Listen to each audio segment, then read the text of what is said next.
오늘은 성령 강림절이고 웨슬리 회심 기념 주일입니다.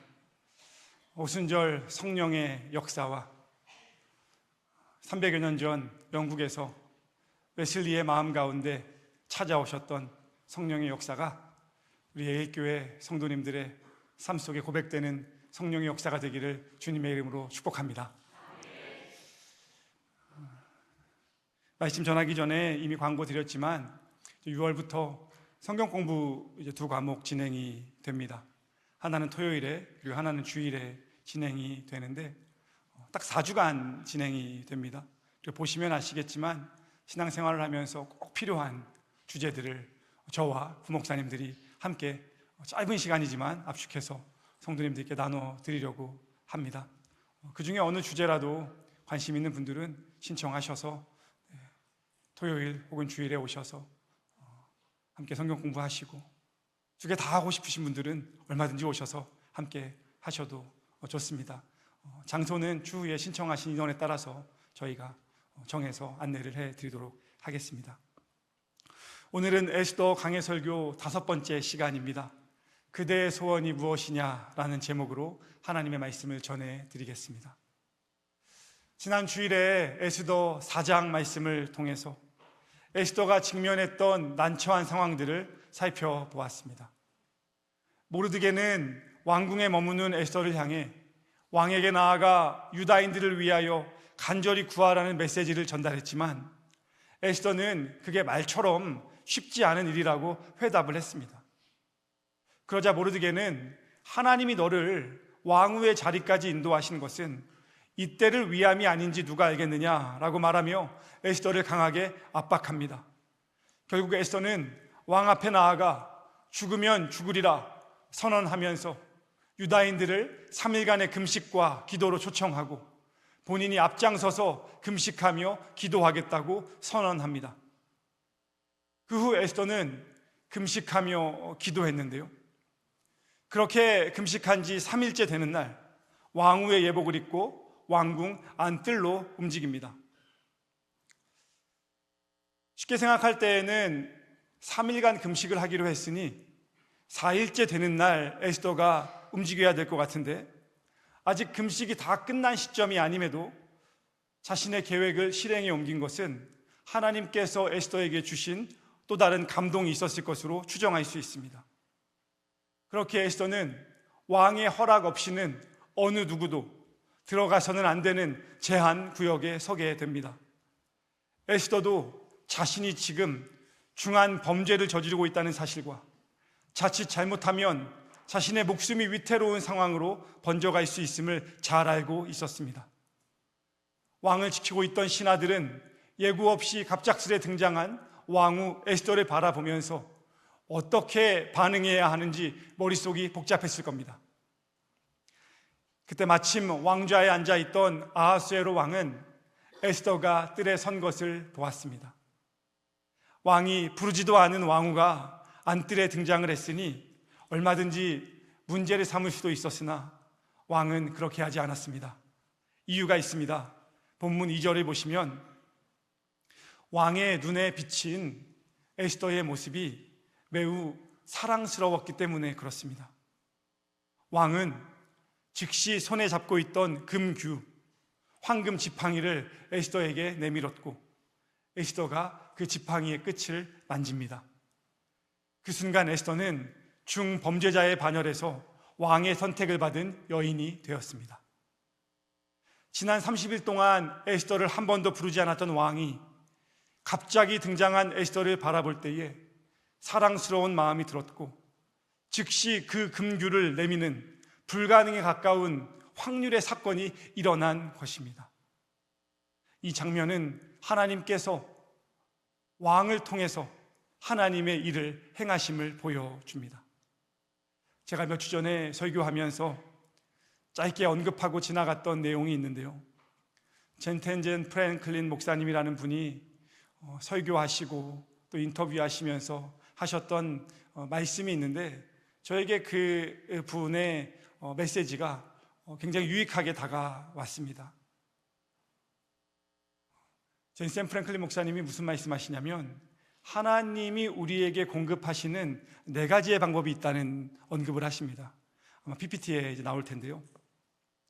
하나님이 저와 성도님들의 삶에 찾아오셔서 하나님의 일하심을 공급할 때에 하나님은 네 가지 방법으로 찾아오신다고 말합니다. 첫째는 사람의 손, 그러니까 다른 사람의 손을 통해서 우리의 삶에 찾아오시고, God's hand, 하나님 본인의 손을 통해서 우리의 삶에 역사하실 때도 있고, 때로는 Your hand인데 My hand입니다. 내 손의 수고를 통해서 역사하실 때도 있고, 때로는 Your enemy's hand, 대적의 손, 원수의 손을 통해서도 하나님은 우리에게 은혜를 공급하신다라는 것입니다.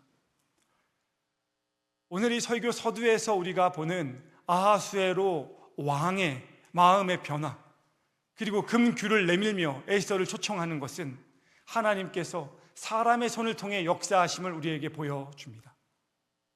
하나님께서 왕의 손을 통해 은혜를 공급하시는 겁니다. 흥미로운 점은 에스더가 왕에게 어떻게든 잘 보이기 위해서 자신의 외모를 더 아름답게 가꾸는 일, 그 일에 열의를 쏟지 못했다는 겁니다. 오히려 에스더는 지금 3일 동안 먹지도 않았고 마시지도 않았습니다. 인간적인 방법과 기술은 모두 내려놓고 몸과 마음도 다 비워진 상태입니다. 모든 것이 다 채워진 상태로 왕 앞에 선다 할지라도 왕의 관심을 받을 가능성은 희박한데, 지금 에스더는 모든 것을 비우고 왕 앞에 선 겁니다. 그런 에스더에게 기적에 가까운 상황들이 연속적으로 펼쳐지는 장면은 왕의 손을 통해 일하시는 하나님의 역사이지만 동시에 왕의 손 너머에 계시는 하나님의 손의 역사이기도 했습니다. 여러분, 에스더가 내세울 수 있는 자신의 비장의 무기가 하나도 없었음에도 하나님의 보이지 않는 손이 에스더의 마음에 용기를 주었고, 동시에 하나님의 보이지 않는 손이 왕의 마음을 움직였음을 기억하는 예배가 되시기를 주님의 이름으로 축복합니다. 오늘 말씀 후반에 우리가 찬양을 함께 부를 텐데, 그 찬양의 제목이 주가 일하시네입니다. 이런 가사가 나옵니다. 날이 저물어 갈 때, 빈들에서 걸을 때, 그때가 하나님의 때, 내 힘으로 안 될 때, 빈손으로 걸을 때 내가 고백해 여호와 이래. 여러분, 그런 상황 있지 않으십니까? 내 힘으로 안 되는 거예요. 빈손으로 걸어야 하는 거예요.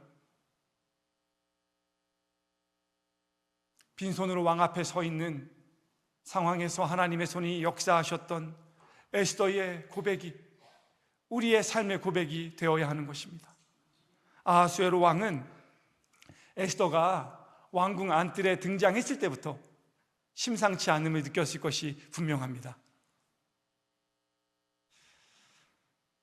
에스더 관련된 이런저런 책들을 참고하다 보니까요, 역사가들이 아하수에로 왕에 대해서 서술한 장면들이 있는데, 아하수에로 왕은요, 감정적이고 즉흥적인 왕으로 보여지기도 하지만 사실은 무능력한 왕이 아니었습니다. 130개 가까운 그 지역을 다스리는 이 제국의 왕이 어떻게 무능력했겠습니까? 아하수에로 왕은 누구도 신뢰하지 않는 사람이었고요, 자신의 최측근이라 하더라도 서로 견제하게 만들고 감시하게 만드는 사람이었답니다. 아무도 믿지 않는 사람이었습니다. 그런 아하수에로가 에스더의 요청에 그냥 생각 없이 반응한 게 아닐 것입니다. 에스더의 등장과 함께 이상함을 감지했을 것입니다. 특히 지난 몇 년간 에스더의 성품을 지켜보았기 때문에 그녀가 이렇게 범법을 감수하면서까지 왕궁 뜰까지 들어올 여인이 아니라는 것을 이 아하수에로는 알았습니다. 분명 사연이 있을 거라고 생각했을 겁니다. 그래서 3절에 보면 왕이 에스더에게 묻습니다. 너의 요청이 무엇이냐? 그대의 소원이 무엇이며? 오늘의 말씀의 제목이죠. 요구가 무엇이냐? 나라의 절반이라도 그대에게 주겠노라. 여기서 나라의 절반이라도 주겠다는 것은 너가 어떤 부탁을 하든지 다 들어주겠다는 뜻입니다. 그러자 에스더는 마치 왕의 질문을 예상이라도 했다는 듯이 너무나 자연스럽게 대답을 합니다. 4절입니다. 에스더가 이르되 오늘 내가 왕을 위하여 잔치를 베풀어 싸우니 왕이 좋게 여기시거든 하만과 함께 오소서. 여기서 에스더가 왕을 위하여 오늘의 잔치를 준비했다고 말하는 것으로 보아 에스더는 왕궁 안뜰에 나타나기 전부터 이미 잔치가 열릴 것을 염두에 두고 준비하고 있었다고 해석할 수 있습니다. 여러분, 왕을 위한 잔치라는 것이 가까운 어디 카페에 가서 커피와 간식 테이크아웃 해오는 거 아니지 않습니까? 성도님들도 우리 집에 손님이 한 명 온다고 생각해 보세요. 저녁 먹으러 온다고 하면은 지금 당장 준비하는 거 쉽지 않지 않습니까? 지금이야 배달을 시켜서라도 음식을 급조할 수 있을지 모르지만 당시 페르시아에 뭐 배달의 민족이 있습니까? 뭐 쿠팡이치가 있습니까? 뭐 아무것도 급하게 조달을 할 수가 없는 거 아닙니까? 그래서 왕을 위한 당일의 잔치가 있기 위해서는 에스더가 최소한 하루 이틀 전부터 미리 준비했을 것으로 봐야 합니다. 그렇다면 금식이 시작되던 시점부터 에스더는 금식하고 기도하면서 잔치를 준비했다고 해석해야 하는 것이죠. 이게 얼마나 어려운 일이었겠습니까? 금식을 하면서 잔치를 준비하는 겁니다. 금식을 하면서 가장 맛있는 음식들을 만들어내는 거예요. 초반에 소개해드린 젠센 프랭클린 목사님이 하나님이 공급하시는 방법을 이야기할 때에 세 번째로 your hand를 말합니다. 나의 손. 하나님은 때로 나의 손을 통해 일하십니다. 여기서 우리는 에스더라는 여인의 믿음뿐 아니라 왕의 마음을 판독하는 능력과 그 마음을 움직이기 위한 현실적인 전략과 노력이 상당히 치밀했다는 사실을 알 수 있습니다. 이것은 하나님께서 에스더에게 주신 지혜였고, 에스더는 하나님이 지혜를 주셨을 때에 하나님의 손의 역사만 기다리며 자기는 손을 놓고 있었던 것이 아니고 나에게 허락하신 작은 손을 가지고 내가 할 수 있는 최선의 일을 감당했던 것입니다. 에스더는 분명 죽으면 죽으리라는 결심을 한 후에 필사적으로 금식 기도를 한 사람입니다. 하지만 여러분, 에스더는 금식 기도만 한 게 아닙니다. 사람의 마음을 움직이시며 기적이 일상이 되게 하시는 하나님의 손의 역사를 기대하면서 나에게 주어진 현실 안에서 내가 감당할 수 있는 일들에 최선을 다한 것입니다. 학생이라면 하나님이 앞으로 열어가실 나의 삶을 기대하면서 최선을 다해 공부한 것이고요. 대학생들은 또 공부하고 새로운 직장과 사업을 준비하면서 밤낮 없이 열심히 기도하며 준비한 것입니다.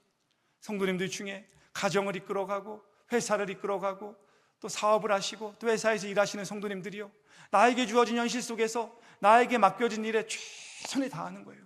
하나님이 함께 하시지만 하나님이 나에게 맡겨주신 이 가정과 일터 안에서 나의 손의 수고를 통해서 하나님은 일하신다는 믿음을 가지고 최선을 다하는 것이죠. 에스더는 그렇게 금식하며 잔치를 준비했습니다. 3년 전입니다. 2023년 6월에 서울 아산병원의 흉부외과에서 명의로 손꼽히던 주석중 교수님이라는 유명한 분이 계시는데, 이분이 병원 앞에서 사고를 당해서 하나님의 부름을 받으셨습니다. 당시에 의료계에서는 이 주석중 교수님을 가리켜서 대체 불가 인재다, 이 사람은 대체가 불가능한 사람이다라고 표현하면서 잃으면 안 되는 사람을 우리가 잃었다고 한탄하며 슬퍼했습니다. 알고 보니 이 교수님은 서울 송파구에 위치한 주님의 교회의 집사님이셨습니다. 1년이 지나 의사 주석중이라는 책이 발간되기도 했는데요, 주변에 있는 사람들이 주석중 교수님의 삶을 우리가 기억해야 한다는 취지를 가지고서 그 책이 나온 것입니다. 아버지가 돌아가셨을 때에 그 아들이 서울 아산병원 아버지의 연구실에 찾아가서 유품을 정리했습니다. 그런데 이 아들이 아버지의 유품을 정리한 후에 기자에게 자신의 아버지에 대해서 언급하는 장면이 언론을 통해 우리에게 들어왔습니다. 아들이 이렇게 말합니다. 아버지 연구실에 가봤더니 연구실 이곳저곳에 라면 스프가 남아있더라. 자기가 알기로 우리 아버지는 수술하시고 연구하시느라 식사할 시간이 없으셨을 거다. 아니면 그 시간조차 아까우셔서 병원 앞에 가서 생라면을 사다가 면만 부셔서 드시고 스프는 다 버려둔 것 같다. 그리고는 한 생명이라도 더 살리기 위해서 최선을 다하셨던 분이다. 그리고 아들이 아버지 연구실에 찾아갔다가 아버지가 직접 손으로 쓴 영어 기도문 몇 장을 자기가 가지고 나왔다고 하면서 그 중에 하나를 소개해 주었는데 그게 많은 이들에게 감동이 되었습니다.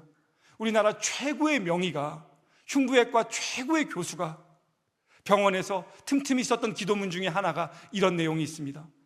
하나님, 실제 치료 과정에서 제가 무엇을 할 수 있겠습니까? 저는 아무것도 할 수 없습니다. 모든 것은 하나님의 손에 달려 있습니다. 이 주석준 교수님의 믿음은 하나님의 손을 온전히 의지했지만 현실에서는 환자들을 더 잘 수술하고 더 잘 돕기 위해서 최선을 다해 연구하고 최선을 다해 수술하는 인생이었습니다. 비록 하나님이 주신 아주 작은 손에 불과하지만 이 작은 손을 가지고 하나님의 손의 역사를 기대하면서 나에게 주신 삶의 자리에서 최선을 다했던 삶이었습니다. 저와 성도님들이 나에게 맡겨주신 삶의 자리가 작다고 원망하거나 불평하지 않고 하나님이 나에게 맡겨주신 삶의 자리에서 하나님의 손을 의지하면서 나에게 주신 손으로 최선을 다하며 걸어가는 가운데에 하나님의 은혜를 맛보게 되기를 주님의 이름으로 축복합니다. 에스더에게 금식과 기도가 하나님의 손을 움직이는 애씀이었다면 이렇듯 잔치의 준비는 왕의 마음을 움직이기 위한 에스더의 피나는 노력이었습니다. 그렇게 에스더는 금식하면서 잔치를 준비했고 잔치를 준비하면서 하나님을 의지했습니다. 저는 이와 같은 에스더의 영성이 2026년 현재를 살아가는 저와 성도님들에게 요구된다고 생각을 합니다. 금식과 잔치를 별개의 영역으로 분리하지 않으면서 보이지 않는 하나님의 손을 의지함과 동시에 눈에 보이는 나의 작은 손으로 할 수 있는 일들에 최선을 다하는 삶이야말로 바르고 균형적인 생활을 하는 것입니다. 아유, 목사님, 내가 할 수 있는 거 뭐가 있겠습니까? 아니요, 아주 작은 일도 괜찮습니다. 제가 최근에 이 가자동에 있는 한 식당에 한 성도님이 저희 목회자들 식사 대접해 주셔가지고 거기 갔어요. 가서 밥 먹고 있는데 저희가 예일교회에서 온 거 아셔요? 근데 그 사장님이 오셔서 이런 말씀하십니다. 아유, 예일교회에서 오셨어요? 라고 하시면서 얼마 전에도 예일교회 성도님들이 여기 식당에 다녀가셨다고. 그러시면서 그분이 그런 말씀하세요. 예일교회 성도님들이요, 품격이 있으시더라고요. 할렐루야. 예일교회 성도님들이 품격이 있으시더라고요. 식사하시고 나서 그 테이블에 지저분한 거 없이 다 잘 이렇게 놓으시고 아주 정갈하게 식사하시고 돌아가시는 모습을 보면서 그 교회가 어딘지 찾아보셨대요. 그러면서 언제 한번 자기가 교회에 가게 되면 어디 교회 가겠다고 하셨을 것 같아요? 네, 예일교회를 한번 오겠다고 말씀하시더라고요. 그래서 제가 그날 일어나기 전에 식탁을 깔끔하게 옆에 있는 목사님들에게 똑바로 치우라고, 다 쓰레기 다 가져가라고, 네? 그 반찬 남기지 말고 다 먹으라고요. 여러분, 별거 아닌 것 같지만 식당에 가서 깔끔하게 먹는 것만으로도 누군가에게는 전도가 될 수 있고요. 아예 누가 알아서 하겠지 할 만한 그 일을 내가 감당하는 그 일만으로도 누군가에게는 감동을 줄 수 있는 거예요. 자신의 잔치에 참여해달라는 에스더의 요청을 들은 아하수에로 왕은 즉시 하만을 호출해서 에스더가 베푼 잔치에 함께 참여합니다. 흥미로운 장면입니다. 불과 몇 시간 전까지 에스더는 행여 왕의 한마디에 의해서 내가 죽임당하지 않을까 고민하며 덜덜 떨면서 왕궁 안뜰에 섰을 텐데 하나님의 손의 역사로 인해서 이제는 왕과 하만이 에스더의 말 한마디에 급하게 움직이는 거죠. 하나님의 손이 왕의 마음을 움직였기 때문에 가능한 일이었고, 그 하나님의 손은 에스더와 모르드게와 유다인들의 기도요, 그냥 기도가 아닙니다. 합심기도, 중보기도, 금식기도가 있을 때에 하나님의 마음이 움직인 것입니다. 그렇게 하만과 함께 잔치에 참석해서 술을 마시며 기분이 좋아진 왕은 한 번 더 에스더에게 묻는데요, 6절 말씀입니다. 잔치에 술을 마실 때 왕이 에스더에게 이르되 그대의 소청이 무엇이뇨? 곧 허락하겠노라. 여러분, 왕이 지금 두 번째 묻는 겁니다. 이 정도 됐으면 원하는 거를 말해야 됩니까? 안 해야 됩니까? 여러분 같으면 말하시겠어요? 안 하시겠어요? 나는 에스더처럼 한 번 더 참는다. 한 번 마음속으로 더 참으실까요? 왕이 두 번째 묻는데요. 근데 에스더는 자신의 요청이 있다고 하면서 8절 후반에서 이렇게 말합니다. 내가 왕과 하만을 위하여 베푸는 잔치에 또 오소서. 내일은 왕의 말씀대로 하리이다. 내가 내일 알려드릴게요. 와, 이 장면은요, 드라마로 따지면 답답해서 속이 터져요. 야, 지금 얘기해야지. 이 기회가 또 언제 올 줄 알고, 왕이 얘기했으면 두 번이나 얘기했는데 다음 기회가 없을 수도 있는데 이번에는 얘기를 해야지. 그럼에도 에스더는 왕의 질문을 듣고 한 번 더 인내하면서 다음 기회를 기다립니다. 이 단순한 장면은 여러분들에게 교훈을 줍니다. 여러분, 성도는 모든 사람이 기회라고 할 때에도 한 번 더 기다리며 기도할 줄 아는 사람인 거예요. 그냥 눈에 보인다고 해서 즉흥적으로 그냥 그 기회를 잡고 하나님이 주셨다고 그냥 믿는 게 아니라, 기회가 있을 때에도, 느헤미야도 그러잖아요.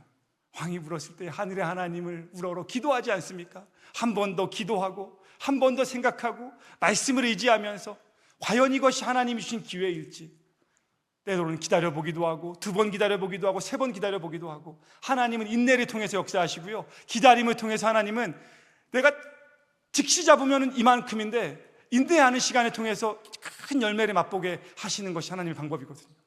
물론 하나님이 지혜를 주시면 어떤 때는 지금 이 기회가 아니면 붙잡을 수 없기 때문에 즉시 잡는 것도 하나님께 기도하면서 우리가 얻을 수 있는 지혜이지만, 에스더를 통해서 배우는 지혜는 기다림의 지혜, 인내의 지혜, 참는 지혜인 것입니다. 제가 이 비슷한 경험 언젠가 넘치는 예배에서, 오후 예배 때 한번 말씀드린 적이 있어서 들으신 분들은 이해해 주시기 바랍니다. 제가 2020년에 영국으로 이제 유학 떠나기 몇 주 전에 있었던 일입니다. 제가 이제 4년, 5년을 이제 유학을 가야 되는데, 아직 교인들은 제가 유학 간다는 사실을 잘 모르고 계셨어요. 아주 그냥 몇 분만 알고 계셨습니다. 근데 그 사실을 모르는 어떤 권사님이 제 방으로 그냥 찾아오셔가지고요, 뜬금없이 이런 말씀하세요. 목사님, 제가 남편하고 같이 사업을 하면서 조금 재정적인 여유가 생겼는데, 혹시 목사님이 아시는 신학을 공부하는 학생이나 전도사님 중에 우리 교회면 더 좋고요, 재정적으로 도움이 필요한 사람, 장학금이 필요한 사람이 있으면 조용히 소개 좀 해주세요. 그러면 저하고 남편하고 그 학생 좀 도와주려고 합니다 라고 말씀을 하시는 거예요. 그때 불현듯 스치는 한 사람이 있었는데, 그게 전 거예요. 그냥 바로 생각이 나더라고요. 제가 거기서 저라고 어떻게 이야기합니까? 그래서 제가 그 권사님께, 권사님 시간 주시면 제가 한번 찾아보겠습니다. 그리고는 교회 안에 있는 신학교 다니는 전도사님들, 신학생들을 다 확인을 해봤어요. 지금, 왜냐면 재정적으로 지금 학비를 내야 되는데 못 내고 있는 사람을 찾아야 되는데, 보니까는 다 상황이 괜찮은 거예요.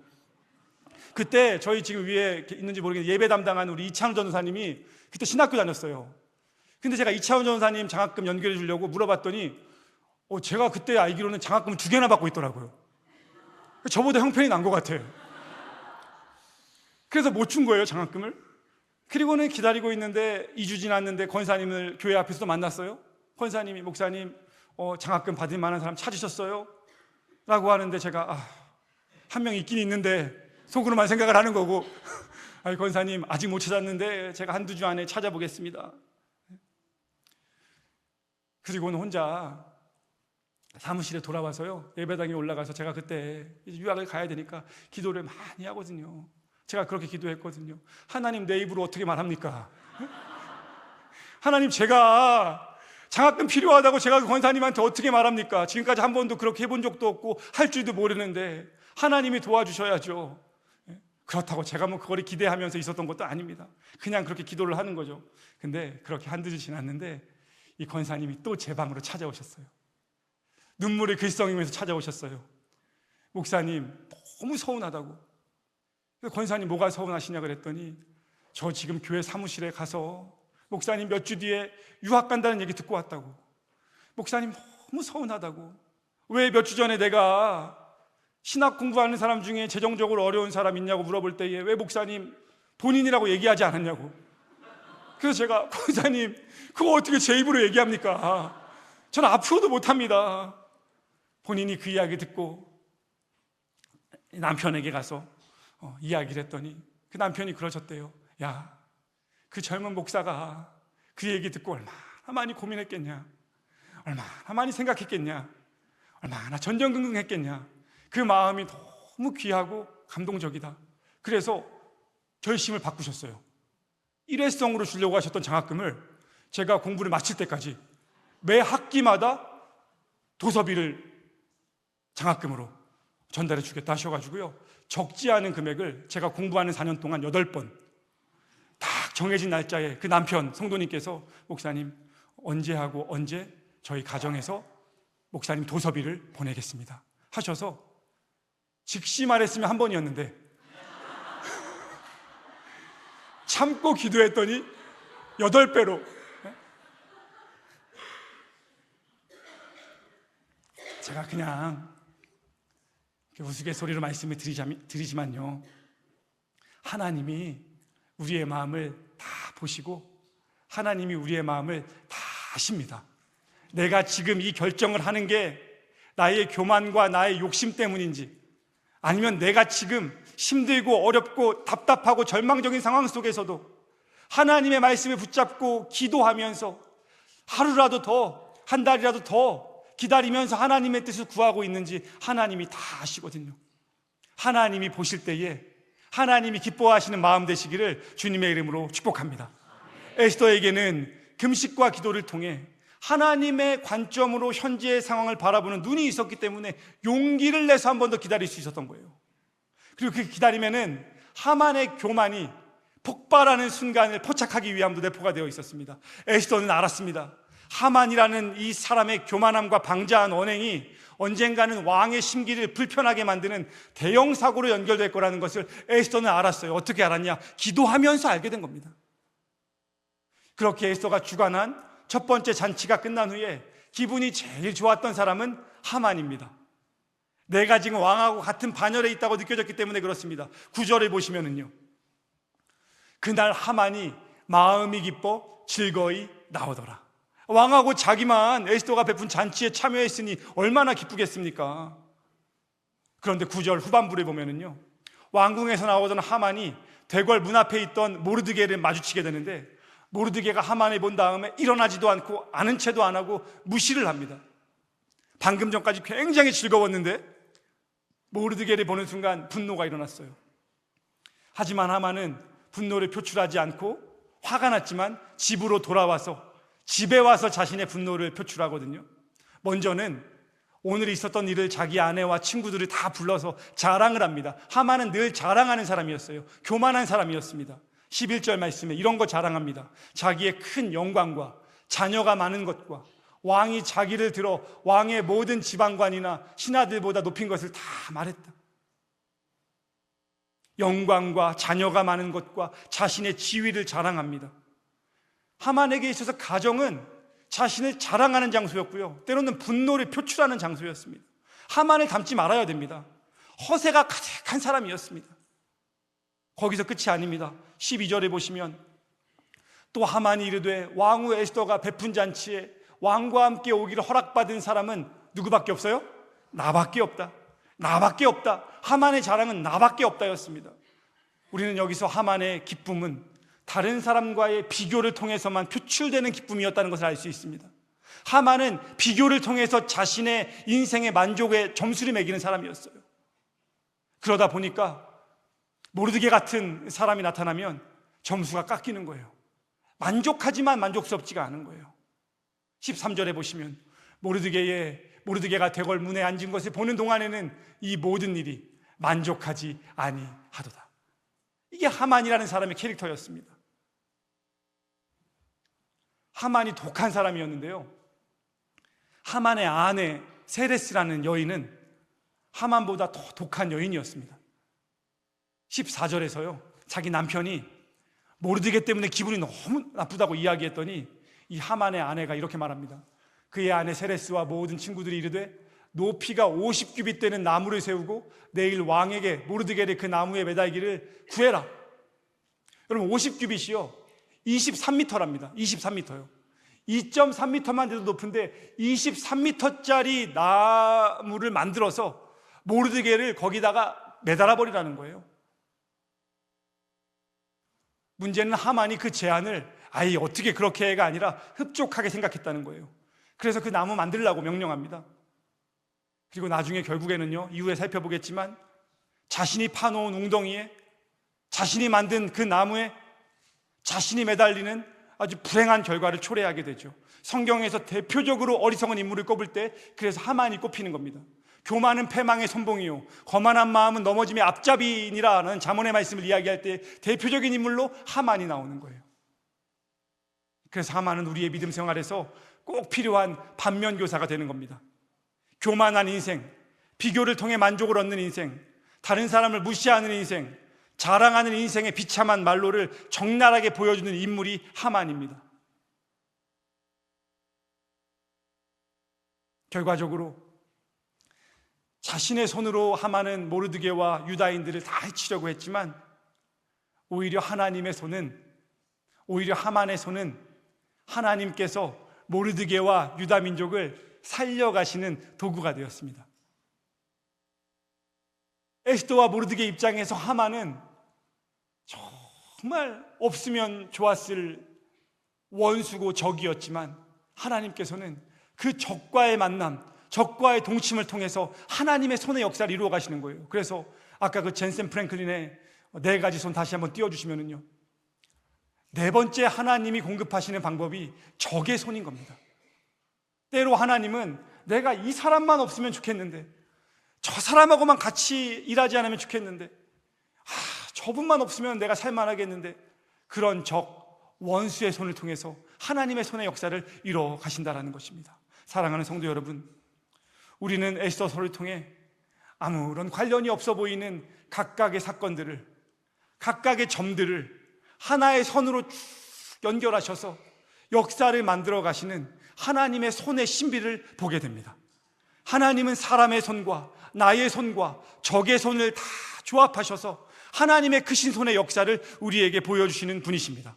에스더는 그 하나님의 손이 구체적으로 어떻게 역사할지 알지 못했지만, 그렇다고 꿈이나 환상을 통해 하나님의 일하심을 본 것도 아니지만, 금식하고 기도하면서 하나님이 주시는 용기를 가지고 지혜를 가지고 한 걸음 한 걸음 나아가면서 하나님의 손의 역사를 눈으로 목격했습니다. 금식을 준비할 때에는, 또 실제로 금식할 때에는 모든 일은 하나님께 달려있다는 믿음을 갖고 간절히 기도했고, 왕을 위한 잔치를 준비할 때에는 왕의 모든 마음이 내가 준비하고 있는 이 음식 한 점 한 점에 달려있다는 마음으로 준비를 했을 것입니다. 말씀을 마칩니다.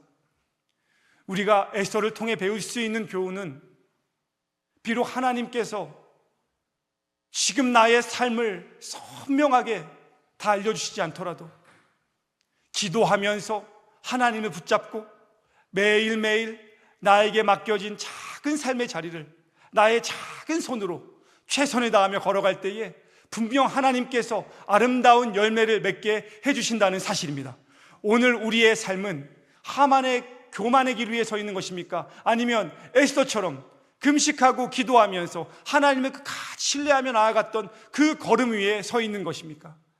바라기는 저와 성도님들의 신앙의 모습이, 우리의 영적인 성품이, 우리의 인격이 에스더를 닮아 하나님의 손의 역사를 눈으로 바라보며 사람의 손을 통해, 나의 손을 통해, 때로는 적의 손을 통해서까지 역사하시는 하나님과 일평생 동행하는 삶이 되시기를 주님의 이름으로 축원드립니다. 우리 함께 찬양하겠습니다.